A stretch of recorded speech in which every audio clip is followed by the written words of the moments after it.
Hi, hello, నమస్తే. ఒక మంచి విషయం మిత్రమా.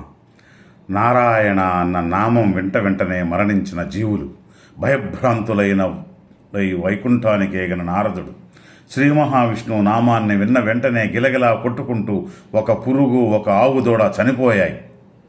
ఎందుకో తెలుసా? ఒకసారి నారద మహర్షికి ఒక సందేహం కలిగింది.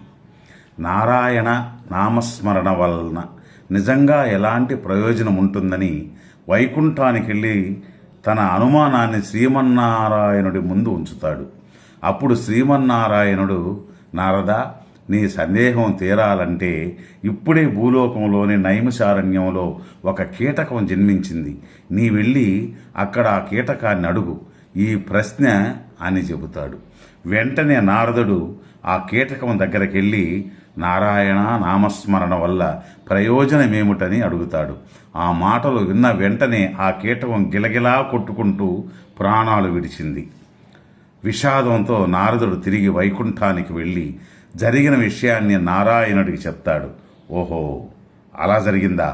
అయితే మళ్ళీ భూలోకానికి వెళ్ళి కశ్యప మహర్షి ఆశ్రమంలో ఇప్పుడే జన్మించిన ఆవు దూడ దగ్గరికి వెళ్ళి ఈ ప్రశ్నను అడుగు అని చెప్పగానే అలాగే ఆవు దగ్గరికి వెళ్ళి నారదుడు అడుగుతాడు. ఆ ఆవుదూడు కూడా నారాయణ అని విన్న మరుక్షణం గిలగిలా తన్నుకుంటూ ప్రాణాలు విడుస్తుంది. అది చూసిన నారద మహర్షి ఆశ్చర్యపోయి వెంటనే వైకుంఠానికి వెళ్ళి శ్రీమన్నారాయణుడికి జరిగిన విషయం చెప్తాడు. అప్పుడు నారాయణుడు నారదుడితో, ఓ నారదా, ఇప్పుడే భూలోకంలో కాశీరాజుకు ఒక కుమారుడు జన్మించాడు. నువ్వు వెంటనే వెళ్ళి నీ ప్రశ్నను ఆ పిల్లవాణిని అడుగు అని చెప్తాడు. అప్పుడు నారదుడు భయంతో, ప్రభు, నా వల్ల ఇప్పటికే 2 ప్రాణాలు కోల్పోయాయి. ఇప్పుడు ఆ పిల్లవాడి దగ్గరికి వెళ్ళి ప్రశ్నిస్తే శిశుహత్యా పాతకం కూడా నా మీద పడుతుందేమో అని భయపడతాడు. అప్పుడు నారాయణుడు అభయమిస్తూ, నారద, నీకెలాంటి పాతకమో అంటదు. వెంటనే వెళ్ళి నీ సందేహానికి సమాధానం పొందుమని చెప్తాడు. స్వామి ఆజ్ఞ మేరకు నారదుడు కాశీరాజుకు జన్మించిన శిశువు వద్దకు వెళ్ళి తన అనుమానాన్ని తీర్చమని అడుగుతాడు. అప్పుడే పుట్టిన పిల్లవాడు నారదుడిని చూసి పకపకా నవ్వుతూ, ఓ మహర్షి, గత జన్మలో చేసిన అనేక పాపాల ఫలితంగా నీచమైన కీటక జన్మను పొందాను. ఆ జన్మలో మీరు వచ్చి నారాయణ అని పవిత్ర నామాన్ని నా చెవిలో వినిపించారు. ఆ నామస్మరణ ఫలితంగా, ఆ నామాన్ని వినడం వల్ల పూర్వజన్మ పాపాలు నశించి పవిత్రమైన గోవు జన్మ లభించింది. ఆ జన్మలోనూ నీవు మళ్ళీ అదే నామాన్ని నాకు వినిపించావు. ఆ పుణ్య ఫలితంతోనే ఇప్పుడు నేను కాశీరాజు కుమారుడుగా జన్మించానంటాడు.